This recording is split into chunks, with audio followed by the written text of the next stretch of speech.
Hi everyone, hope that you're all doing well. And in this video, what we're going to do is just answer any questions that you guys have with regarding your IELTS preparation. So we're here to help you and guide you towards the best way to prepare for the IELTS test. So all you have to do is just pop a comment, pop a question into the comment section, and I'll share some questions and I'll try and answer as many as I can. So this video is just to help you guys out as much as possible. So before we do that, I want to show you how you can help yourselves, because it's great to have me here to answer any of your questions, but it's even better for you to be able to go to a resource and find the answers to your own questions. So I'll answer as many questions as I can, but let me help you out even more by first quickly showing you where you can find the answers to your own questions. So if you go to our website, so we've been working on this website for more than 5 years. We've been constantly updating it and adding to it. And the goal really with this website is a student can come here and prepare for the IELTS test for free. So I'll show you around a little bit, give you a little bit of a tour. So the first part is this resources page. So if you click on any of these resources, it will take you to a page, for example, Writing Task 2. And this is a collection of all of the resources that we have. So you can just have a look through here and help yourself. We've also created this interactive resource here where you can click on what you need. So for example, if you need writing, tell us what score you need, tell us whether you're doing academic or general, tell us whether you're doing task 2 or task 1. And what it will do is it will take you to a free course here. So this is a great resource. We also have our success stories.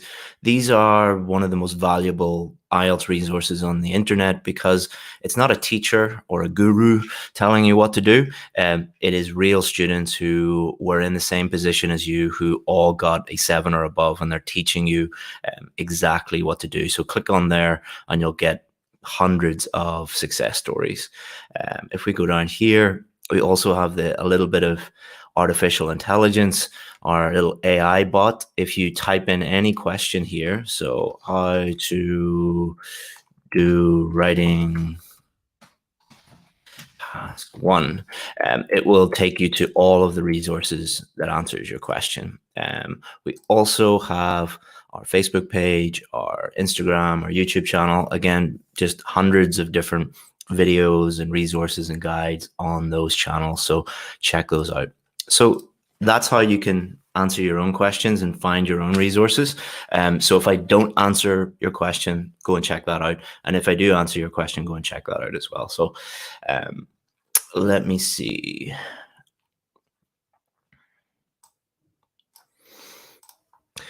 How to improve in writing. So that is a very, very, very wide question. How to improve writing, how to improve speaking, how to improve reading, how to improve vocabulary. All of those questions I can't answer them in a short Q&A answer. But if you go to our website and click on the writing resources, there's hundreds of blogs and videos and everything there. So there's no one answer to that question.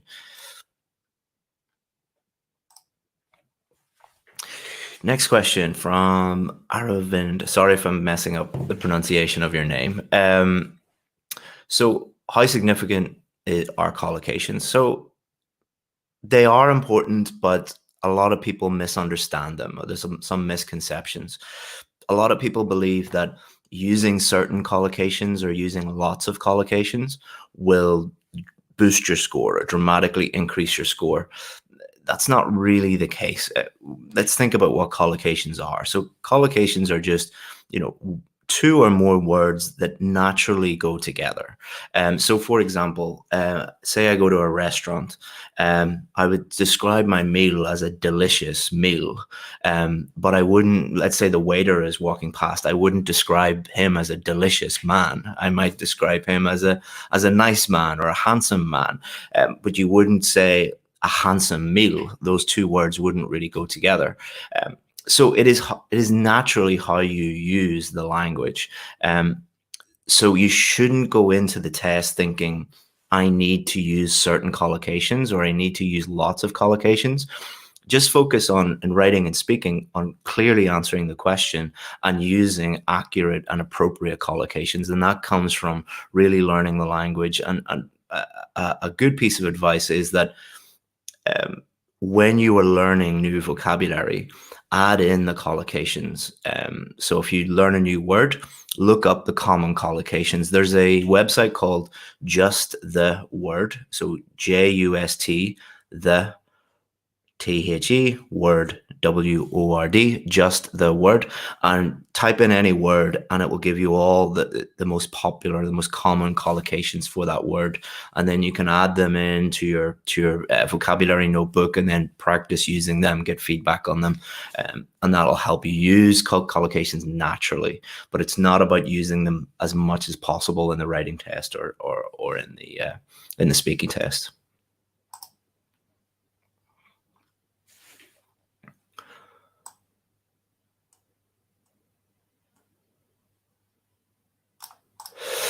Alina, do examiners look at ideas in essays? I mean, the quality and the sense. Yes, they will look at the ideas, and the first thing that they're thinking about is, does this person understand the question? Because your ideas, if they're relevant to the question and they're specific and they actually help you answer the question, that indicates that you have understood the question. Also, they will be looking at, again, are you actually answering the question? So the number one thing that I would suggest for a student when they're trying to think of ideas is, does this idea help me answer the question? Is it relevant to the question? Does it specifically help me answer the question? So just answer the question, answer the question, answer the question. And what I would say, a few reasons why students don't do very well with ideas is, number one, they try and think of impressive ideas. I think a lot of students believe that the examiner is sitting there with a list of ideas and there's a hierarchy, like some ideas are band 9, band 8, band 7, band 6. That doesn't exist really. Is it relevant? Is it specific? Is it actually helping the student answer the question or not? The second reason why students really struggle with ideas is the technique that they use to generate ideas is not a very effective technique, and that technique is brainstorming. Brainstorming is not very good because brainstorming encourages you to think of as many different ideas, and that means that you're not focusing on the most important thing, which is relevancy. Brainstorming is, basically generate as many irrelevant ideas as possible. So number one, you're wasting time. Number two, you're generating irrelevant ideas a lot of the time. So don't brainstorm. Just create direct questions from the actual question. Ask yourself, what is the most obvious, straightforward, relevant idea for this question? And that will instantly help you develop an idea. Is it okay to use hand gestures while speaking? I just made one. Absolutely.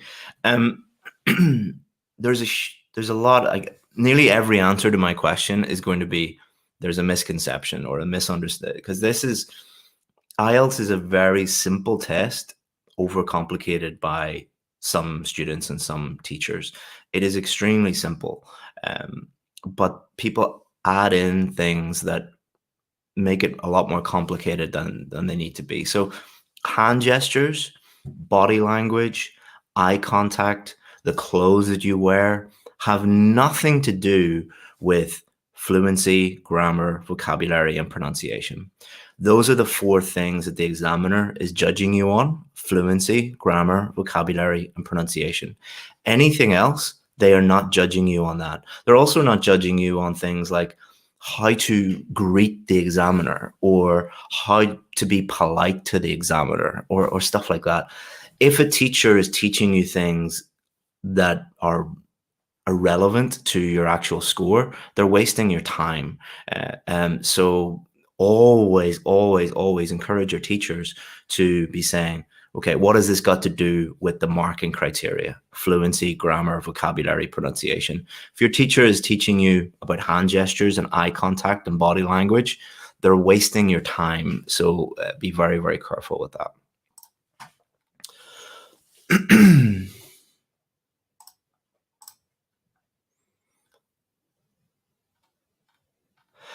Please, please, please do not ask the same. Please, please, please do not ask the same question again and again and again and again and again. It is very, very annoying because it's impossible to find any more questions apart from the ones that you just asked again and again and again.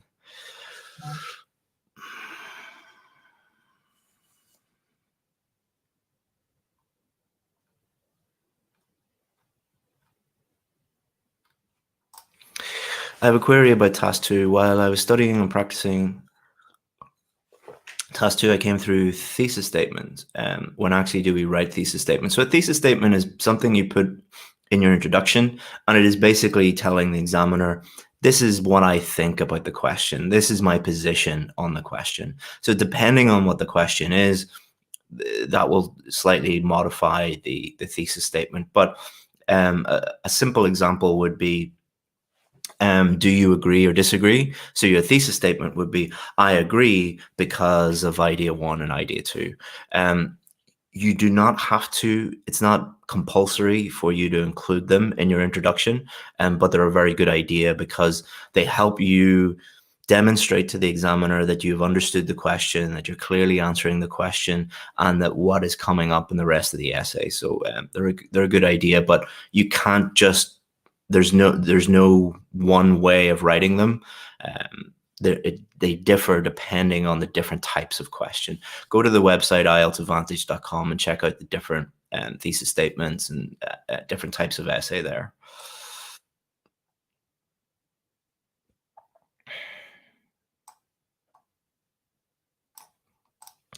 I have a question. I hope it's a quick Q&A session, so you've come to the right place. None. How to understand the situation to use some vocabularies correctly or suitably. If you don't know how to use a word, so let's not say vocabulary or let's just say a word. Keep it really simple. If you don't know how to use a certain word in a sentence, either when you're speaking or when you're writing, don't use it, because the chances that it is incorrect or it is inappropriate are nearly 100%. So there's a long-term strategy and a short-term strategy. The short-term strategy is, do not use words and phrases and idioms and things like that you do not fully understand, that you do not 100% understand. In the short term, that is dramatically going to increase the clarity and the effectiveness of your writing, because the reader, the person reading your writing, will be able to understand what you're writing about. In the long term, you want to be constantly improving your vocabulary, improving your grammar every day. Do a little bit every day. Could be 5 minutes, 10 minutes, 20 minutes, 30 minutes. But if you do that, you are constantly increasing your range of vocabulary and your range of grammar. The number one thing that I would avoid is lists of vocabulary or books that say band 9 vocabulary, which is basically just a list. If you memorize lists of vocabulary, you are not going to be able to use them correctly. So this is the problem that you're going to have. You're going to be in the speaking test, you're going to be in the writing test, and you're going to be sitting there thinking like, do I use that word? Do I not use that word? You don't use it because you don't understand it. So long-term, sustainably improve your vocabulary. In the short term, only use vocabulary you're 100% sure about.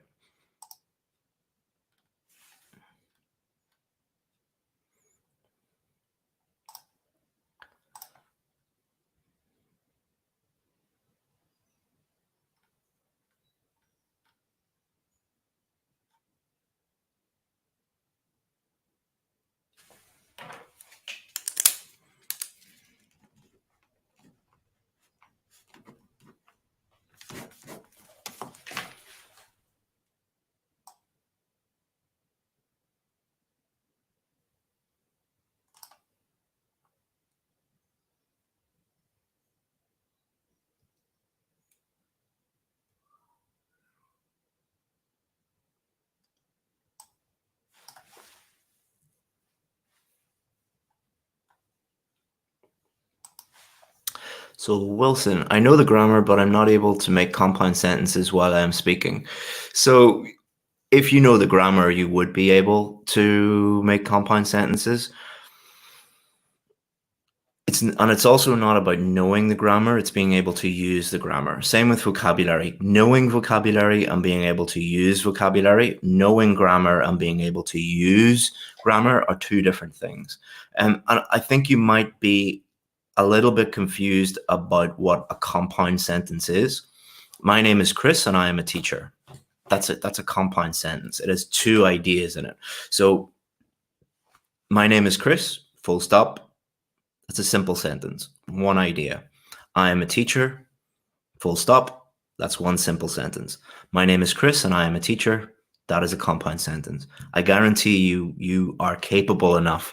And I think I know the grammar, but I'm not able to make a compound sentences while I'm speaking. That is a compound sentence. So I think you might be a little bit confused about what compound sentences are. So go onto our website, you'll see a video or a blog article on complex sentences, compound sentences. Just Google it, you'll find it. Can we use informal, polite slang in the speaking section? Yes, but only if you understand how to use it. Do not throw that in if you're not 100% sure about whether it's accurate and whether it's appropriate.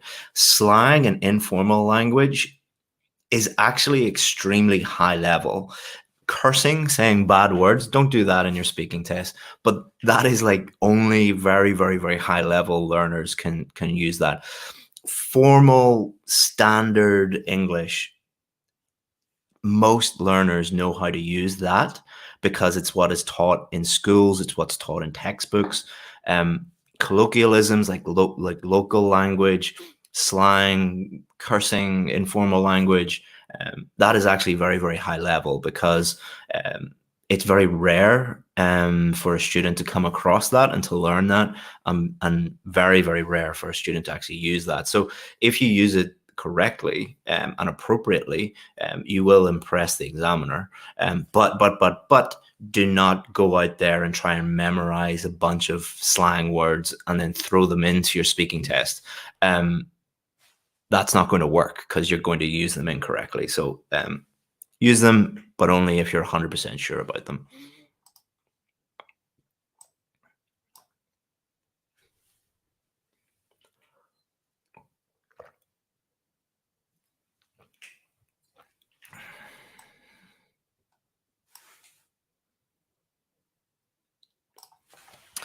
Vikas, good question.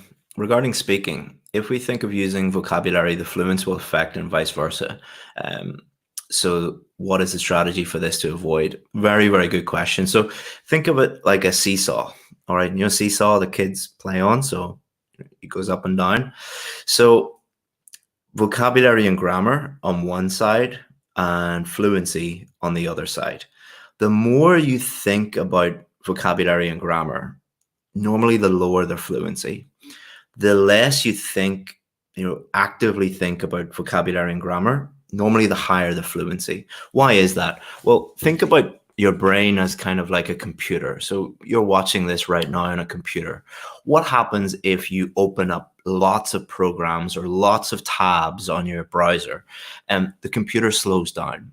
Your brain is the same.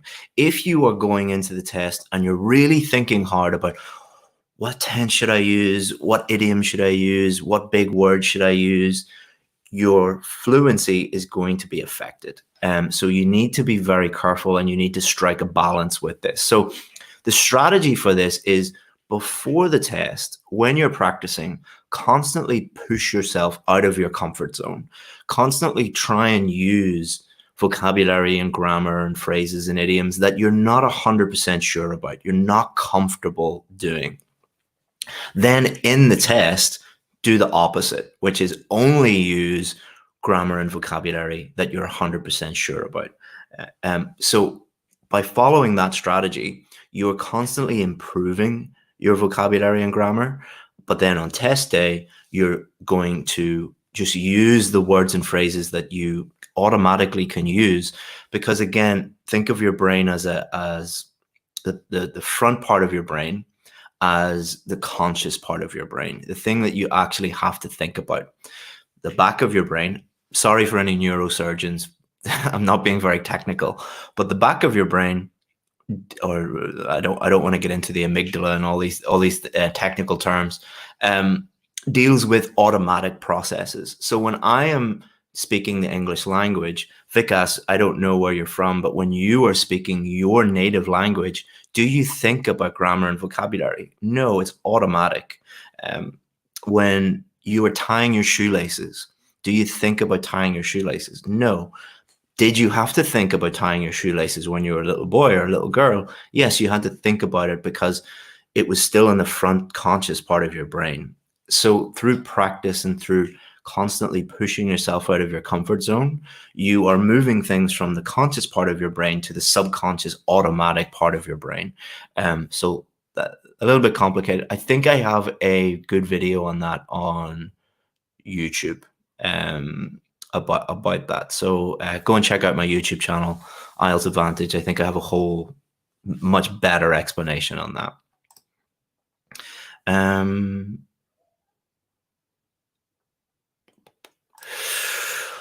Hello, Chris. How can I work with my grammar mistakes, which I make on speaking and writing?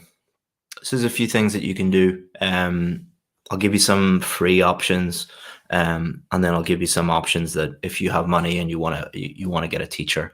One of the things you can do is you can use this. You can use your phone, and you can record yourself speaking without really thinking about grammar. Don't go into it thinking about grammar. Record yourself doing some speaking tests. You can do it with a partner, you can do it by yourself, and then listen back. And there's a lot of little mistakes that you will be making that you are unaware of. So that is one way to do it. And people always get a lot of value from doing that. One thing that I would avoid is using software like Grammarly, or any other AI to check your grammar. Grammarly and any other AI to check grammar is extremely useful for a native English speaker, because Grammarly is really designed to help people who make little typos. So a native English speaker or a very high level English learner, when they're looking at Grammarly and they see the mistakes, they can decide whether the AI is correct or not. Often Grammarly will say something is wrong when it's actually correct, or it will miss something that is actually wrong. So it's not, and maybe in 10, 20 years, it'll be able to explain and understand language in the same way that a human being would, but it's nowhere near that just yet. It's an algorithm. So avoid using that. You will not be able to understand the mistakes and spot the mistakes. What you really need for writing and speaking is you need a teacher. And I'm not saying that because I'm a teacher and I want you to give me money. I'm not saying that. I'm saying that because it's the truth. For reading and listening, you can really do that yourself. You can correct your own mistakes, and it's actually more beneficial to do that. For speaking and writing, you are producing language. There's going to be a bunch of mistakes in that language, and you need someone to come in and spot those and explain why they are mistakes and help you turn those weaknesses into strengths. And you're only going to do that with a good teacher. You could do that with a teacher in your local area, or you could do that with a teacher online. But compare if my car was broken down and I tried to fix my own car versus taking it to a mechanic who fixes it for me. Which one is going to be more effective? And same with any Joe Hunger. Sorry if I'm mispronouncing your name, but what is your job? Imagine you are a software developer and you had a bunch of bugs in your code. Would it be best to show it to me, who knows nothing about that, or show it to an expert developer? Hopefully you understand that.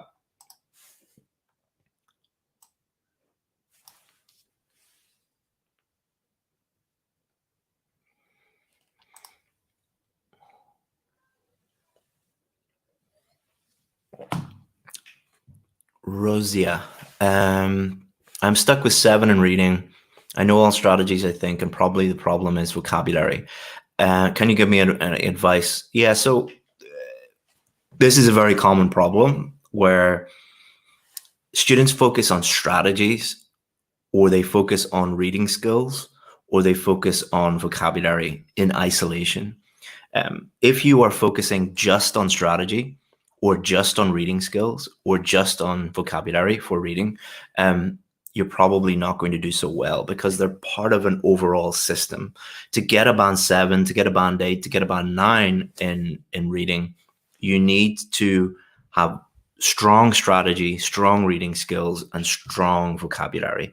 If one of those things is missing, like if you take one wheel off a car, the car is not going to be able to drive. Even though you have a perfectly good car, if you take one wheel off it, it's not going to be able to drive. So, not for very long anyway. So what I would suggest, Razia, for you is, number one, establish if vocabulary is your weakness by doing some real practice tests. Do 2 or 3. Look at each mistake and write down the reason for your mistake on a piece of paper. So sit there, look at every mistake, think very deeply about it, and write down the reason why you made that mistake. So vocabulary, strategy, time, spelling, reading skills. Write it down. If most of your answers are vocabulary, vocabulary, vocabulary, that's right. You need to work on your vocabulary. If you need to work on your vocabulary, go to our website and you'll find, so on the homepage, IELTSadvantage.com, go to the bottom, free vocabulary ebook, and that'll show you how to improve your vocabulary at home for free.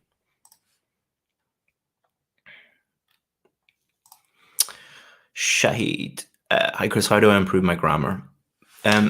Number one, you need to establish what your main areas of weakness are. So if you go to the doctor, does the doctor just give you every drug in the hospital, like, and try and fix every bone in your body? No, they identify your exact problem, they diagnose your problem, and then they treat that problem. If you go in with a broken leg, they don't give you hydroxychloroquine to treat coronavirus. Like, it's that would be really silly. So a lot of people do general grammar courses and they're focusing on things that they're already really good at. So you might have no problem with tenses, you might have no problem with articles, but you have a big problem with prepositions. And in the context of the IELTS test, you really need to fix those weak areas, and that's going to really help you improve. So first of all, establish what those weak areas are. You're probably going to need a teacher or someone who speaks English very well to help you with that, and then work on that weak area, and that is going to dramatically improve your grammar and cut down the amount of time you spend on it. I have a much better answer on our website. Go to IELTSadvantage.com and check out the grammar articles there, and they're really going to help you with that. Your YouTube channel also has a grammar mini course, so go to our YouTube channel, the IELTS Advantage YouTube channel, and we have a 3-part grammar course on there. Hey Chris, hope you're doing good. I am, thank you. I have a problem with spelling. Any suggestions? Yes. What you can do is you should be practicing your writing. I assume most students need help with writing. So when you're practicing your writing, turn off the spell check, or turn off the automatic spell check or automatic spell conversion or fixer. And then at the end, turn it back on, and it will highlight all the spelling mistakes in your writing automatically. Then what you should do is transfer all the spelling mistakes to a separate document. So like a Google Doc or a Word doc, and have that as you name it, spelling mistakes doc or spelling improvement plan or something like that. And every time you do that, transfer the words over and look at the spelling mistake and try and, first of all, fix the spelling mistake yourself. That'll really help you ingrain it into your brain. If you try it first and then check if you are correct or not, that will help you improve your spelling. But the most important thing is to revisit that document, review that document, and see, are there any patterns? So are there any types of word or common words that you misspell all the time, and really try and focus on those words and improve that. And slowly but surely you will improve your spelling. There's no magic trick. There's no magic secret formula strategy that I can give you that will improve your spelling immediately.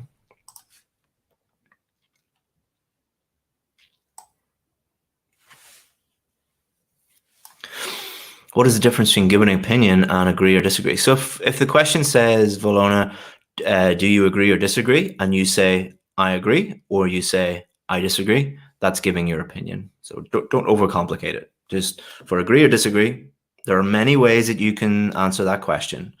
But the two simplest ways and the two most effective ways are either I agree or I disagree. Do not make it complicated by saying, well, some people agree and some people disagree, and I don't really know, but I would say that that's too complicated and it's not going to be very clear for the examiner. Just keep it simple.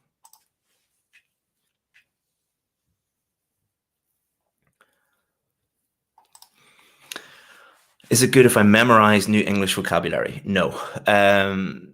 Memorization is a terrible idea for anything related to the IELTS test, because it is not a memorization test. It is an English test. You do not learn a language through memorization. If you could learn a language through memorization, there would be no need for English classes. There would just be one book called How to Learn English, and you would just sit there and you would memorize it, and then magically you'd be able to use the language. That book doesn't exist because that is not how people actually learn a language. Check out our vocabulary improvement plan on our website, and it will show you how to improve your vocabulary effectively and sustainably. Memorization is not a strategy.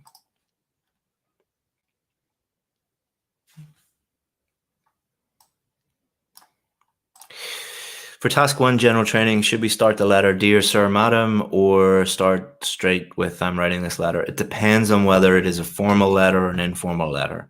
A formal letter, you could start it with Dear Sir, Madam, but if it's an informal letter, imagine you're writing to your sister or you're writing to your friend, you wouldn't say Dear Sir, Madam to your best friend. So it depends on if it's an informal letter, just use their name. Hey, Chris, or whatever. So yeah, it depends. And there's no such thing as semi-formal when it comes to IELTS tests. So don't make semi-formal is just making it more complicated than it needs to be. The rule is if it says friend, then it's informal. Anybody else, it is formal. And please don't say, what if it says this, and what if it says that, and what if it says this, or what if it says that? You'll drive yourself crazy and you will waste a lot of time. Friend, informal, anything else, formal.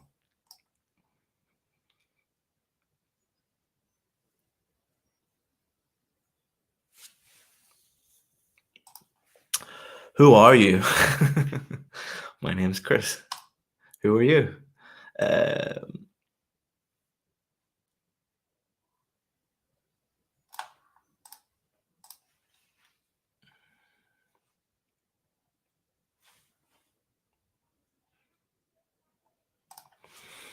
Sarah, I have a problem with cohesion. In writing tasks, most of the time I score low in cohesion.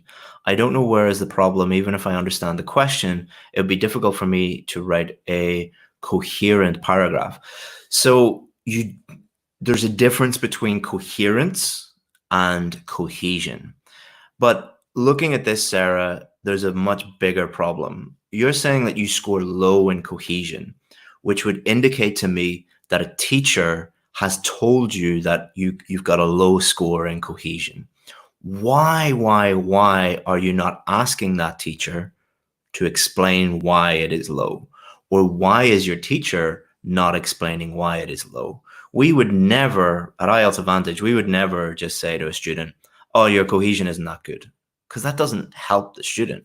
We would say your cohesion is not good. We would share, when we give feedback, we do video feedback. So we would share the actual essay on the screen, and we would say your cohesion is low because of X, Y, and Z. And to improve it, you need to do A, B, and C. So Sarah, you really need to have a conversation with your teacher and say, why are you telling me that I'm not good enough, but you're not helping me to get better?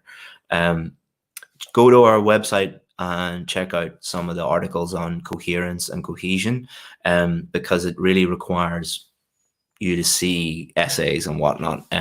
But if you need any advice, if you need, feel free to email us. Anybody can email us. We answer 100% of the questions.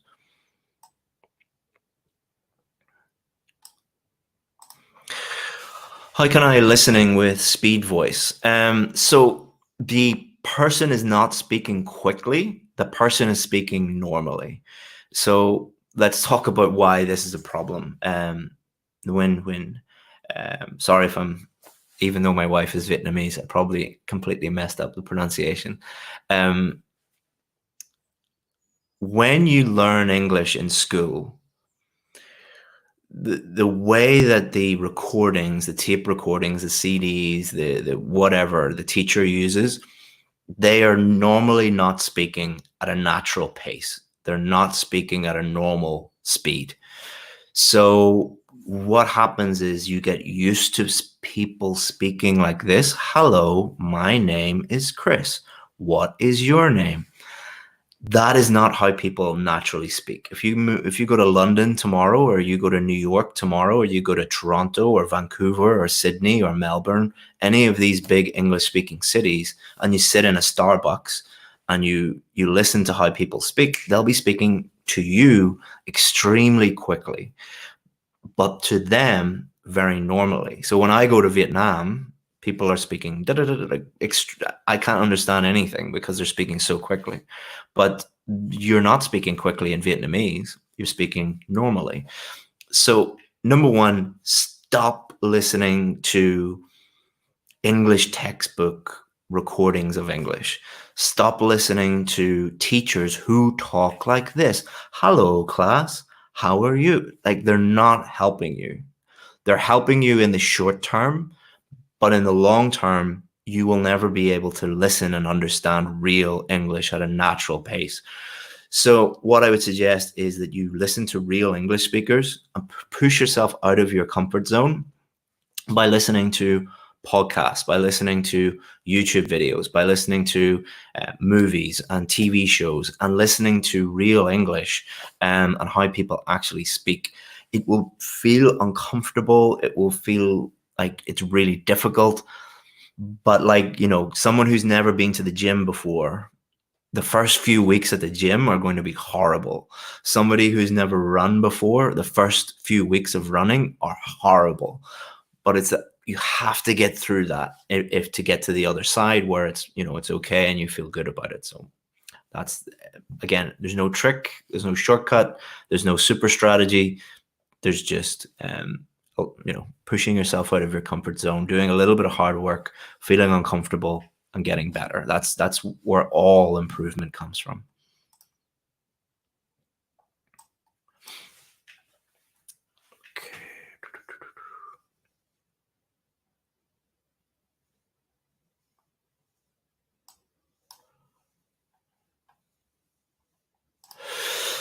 I remember you recommending not to use the word moreover in speaking. How about task 1 and task 2? I say a lot of things, so I can't remember exactly what the context was. But I think for speaking, just let me clarify. A lot of people use words like moreover, which are formal linking words, formal discourse markers, and they overuse them. And that is not very natural, because that is not how people who speak a high level of English, how they actually speak. You will maybe when they're giving like a academic lecture or something like that.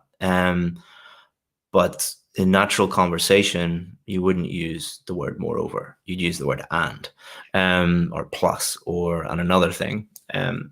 So, but if you use the word moreover in speaking once or twice, you don't get a low score. That's not how it works. Really, in speaking, just focus on speaking to the examiner in the same way that you would speak to a friend or a colleague. It's natural speaking. You can use moreover in task 1, academic, and task 2. That's no problem, but only if it is appropriate to use it and you're using it accurately. The biggest problem when it comes to linking words, cohesive devices, discourse markers, they're called different things that make it, I don't know why, to make it complicated for students maybe. Students think that if you use lots of them, you increase your score. That is not the case. If you use them appropriately, which means not using them that often, only using it when it's appropriate to use it and use it accurately, then you're going to improve your score. So focus on using them appropriately and accurately.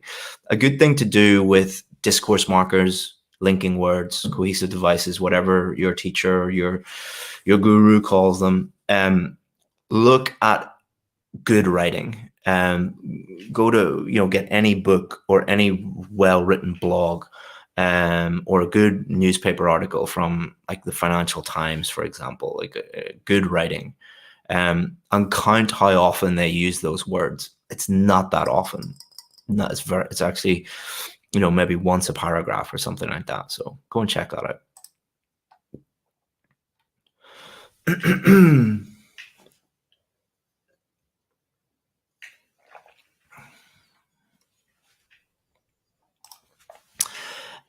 In essays, we are supposed to give supporting examples to our ideas, right? Right. I'm unable to come up with supporting examples that are not personal and anecdotes. Is this a problem? Probably yes. You want to avoid personal examples because they're not strong enough to really support the point that you're trying to make. So let me give you an example. Let's say that the question is about smoking and about smoking causing cancer. You could use the example, my grandfather smoked 40 cigarettes a day and didn't get cancer. That's lucky for him, but it is not a good example because it's not true. It's true for your grandfather, but it's not true in general. So let me give you a really easy technique to convert personal examples into better examples. So let's say you are answering a question about online shopping and about online shopping causing problems for your local shops. So local shops are closing down because because of competition from Amazon, online stores like that. So a personal example would be, my local bookstore shut down because of competition from Amazon. Well, how do you know it's competition from Amazon? It could be that the owner of the bookstore was terrible at running a business. It could be that nobody liked any of the books in there. It could be that the landlord increased the rent so much that they couldn't afford it. So just using a personal example doesn't really demonstrate the general point. But what you could do is you could take that personal example, my local bookstore shut down, and make it more general. So you could say, many bookstores in the United Kingdom, so I'm currently in the United Kingdom, closed down because of competition from online stores. So you've taken a personal example and you've made it a bit more general, made it a bit wider, and then that will help you create examples. But try it out and it should help.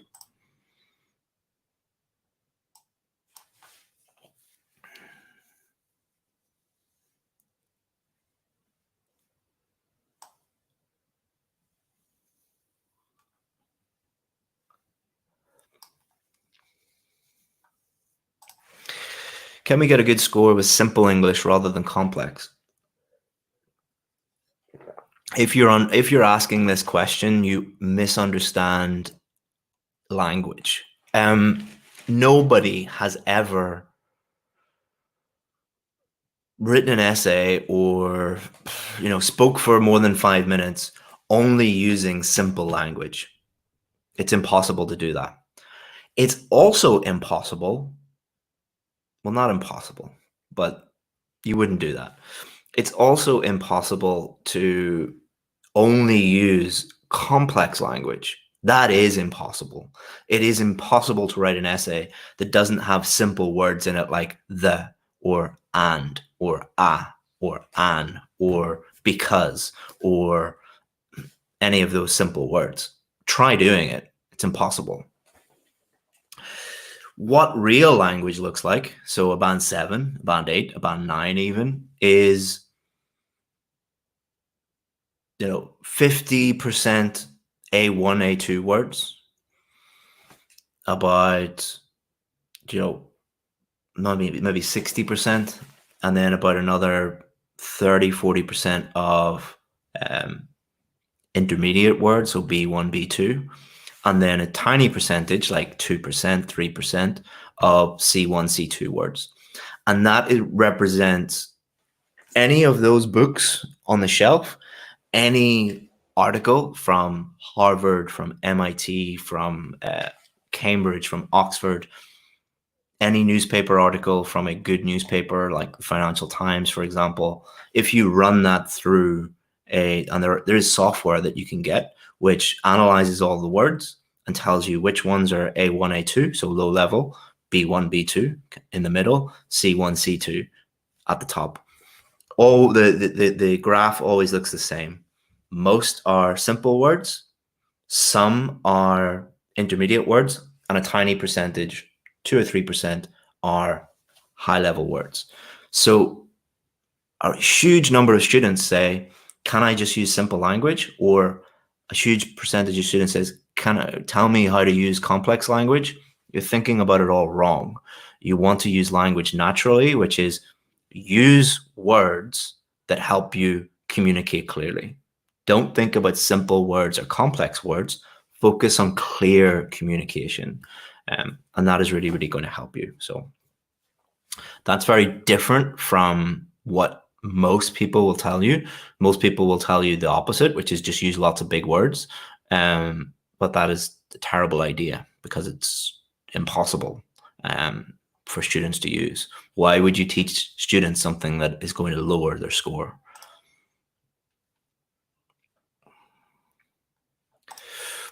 You are a great teacher, but cost too high, not affordable for many Indians. Did I charge you for this video? Did I charge you for anything on IELTSadvantage.com? Did I charge you for any of the hundreds of videos on our YouTube channel? We produce more free content, not just cheap content, than anybody else in the world. Including, I think, the British Council or IDP. I think we've created more free content over the last 5 years than anybody else in the world. So we don't feel guilty about when you want our services, we charge an appropriate price. Because our model is, if you want to learn for free, go and learn for free. If you want our personal one-on-one help, or you want to get into our VIP course, pay us what it costs us to actually provide that course. What we do not do is try and keep everybody happy by having free courses, cheap courses, and higher paid courses, because cheap courses do not work. So I could create a course that costs $20, but it wouldn't help anyone pass the test. So that would be immoral for me to take money from somebody without being able to help them. So if you don't like it, go and use the free stuff. So that's my answer.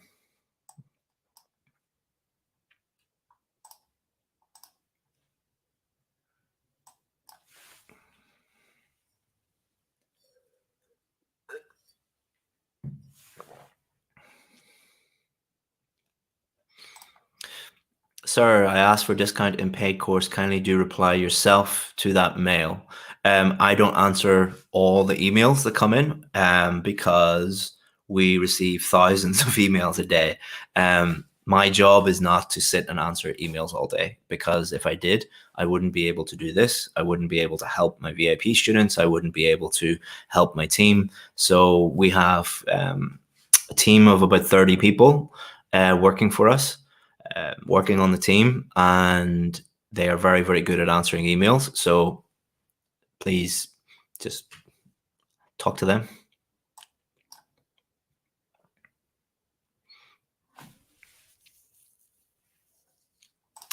Does the listening to songs improve English language? Absolutely. Yeah, absolutely. Songs are great. My very first website, English website, was called Lyrical English.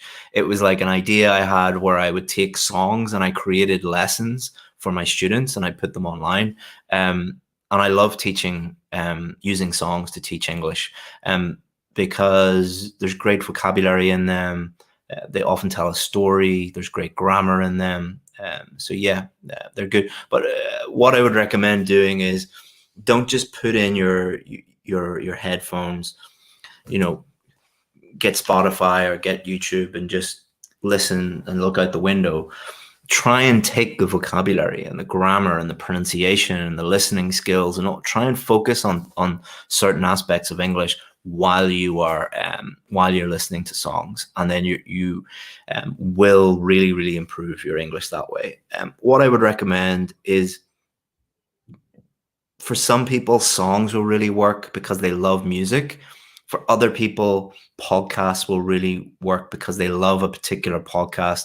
For some people, YouTube channels will work because they love a particular YouTube channel. But I'm not talking about English YouTube channels. I'm talking about something other than English, but in English.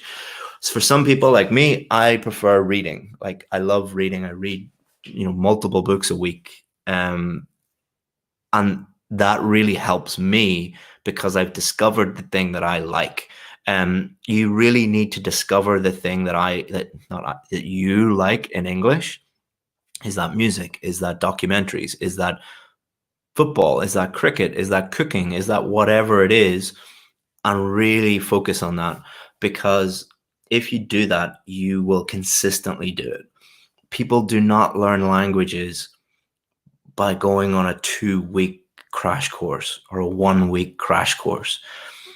The amount, they did a really fascinating study, an academic study, and they looked at how long it takes a human being, whether they are a native speaker or whether they are an English learner, and the amount of time that it takes them to reach fluency. It's 30 years. 30 years of consistent work to really become a fluent English speaker. If you're going to be doing something for 30 years, you better enjoy doing it, because if you don't enjoy doing it, you'll never do it. Now, does that mean you need to study for 30 years to get a band 7? No, because a band 7 is way below the level of fluency. Band 8 is below the level of fluency. Band 9 really is below the level of true fluency. So don't be put off by the 30-year thing, but you can look up that academic study if you want.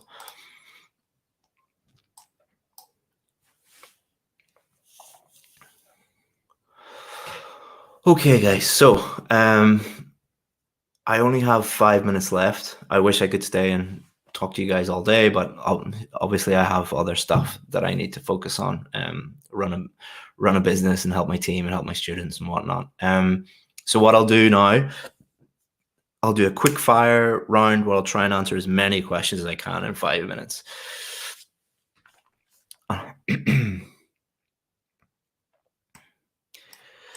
Can we stop speaking during the speaking test while attempt? What? Part 2? You mean part 2? It depends on how long you're stopping for. If you're stopping for a second or two, no problem. If you're stopping for 10 seconds, that's a problem.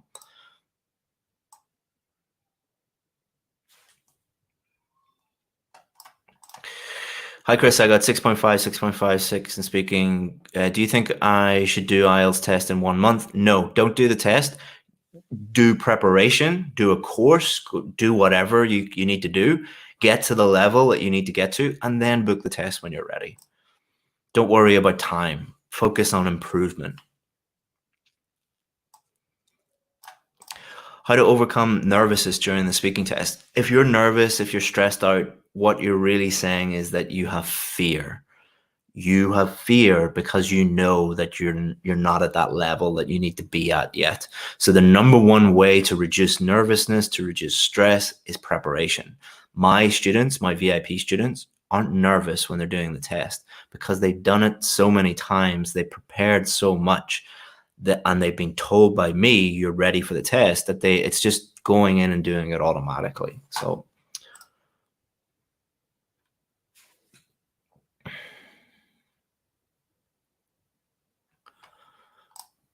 my name is Farouk. Go to Google, for God's sake.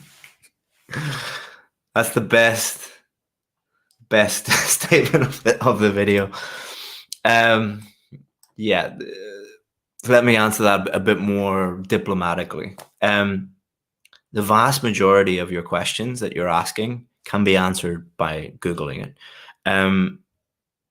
If you Google IELTS Advantage and then your question, you will normally be able to find the answer on our website, or you just Google the answer and you can find it on someone else's website. We receive a huge number of emails from students every day saying, what does this word mean? Well, you could have just looked it up in a dictionary. We get a huge number of emails from people saying, what's a synonym of this word? Google it. And I'm not saying that because we don't want to help you. We're saying that because we want to help you with things that you cannot find the answer to yourself. Because that makes your learning far more effective, because you become an independent learner, and then the things that you need help with, you can reach out to us and we can help you with that. So good comment, but hopefully I said it a little bit more diplomatically on that. Okay, thanks very much, guys. I really appreciate your time. Let me I apologize for not being able to answer all of your questions. So let me show you how you can get the answers yourselves. Number one, you can email us. We answer 100%, myself and my team, 100% of the emails that come in, we answer those questions for you. But before you email us, check out our website, where you can find the answers yourself, so you don't have to wait on an email response. And most of the time, we will send you a link from this website anyway. So you can go to our resources, task 1, task 2, speaking, reading, listening, vocabulary. We also have a bunch of help here for listening, grammar, writing, speaking, vocabulary, reading. We have all of our success stories. These are people who were in the same position as you, who got the IELTS score that they need. If you click on there, you'll find hundreds of success stories. You will also find answers. Type in your answer here. It'll automatically bring you there. If you want to join the waiting list for our VIP course, you can click on there and join the waiting list there. We have a writing correction service there. So everything you need. So go and check that out. We also have our YouTube channel. We have our Facebook page. We have our Instagram. Whatever social channel you're on, we're there helping you with your IELTS test. So check that out. And if you still can't answer that question, or you want to work with us, or you really have a big problem, send us an email, chris@ieltsadvantage.com. Either me or one of our team will help you out. Thanks very much, guys. One thing I will say is that it looks like the IELTS test centers are starting to open up again. And when that happens, like, look at the length of my hair. Like, it's ridiculous because all the hairdressers are closed. Whenever the hairdressers open again, you will not be able to get an appointment because everybody wants to go at the same time. When the IELTS test centers open again, it will be very difficult to get a place. What I would say is, don't go and book your test. Focus on preparation. Focus on getting you to the level that you need to get to. And then you can go and just book the test and get the score that you need. What a lot of people will do is they will panic. They'll go and book their test, and then they won't be prepared and they're going to fail. Which is going to cost you a huge amount of time, a huge amount of money, a huge amount of stress. So avoid that by There's a fly. I'm not. By focusing on your preparation now. All right, guys. Thank you so much. I'll have another live Q&A on Thursday. We'll also have a new YouTube video on Friday, I think. So check that out. Make sure you subscribe to our YouTube channel so you'll get alerted when those new videos come out. Thanks very much, guys. See you again soon. Bye-bye.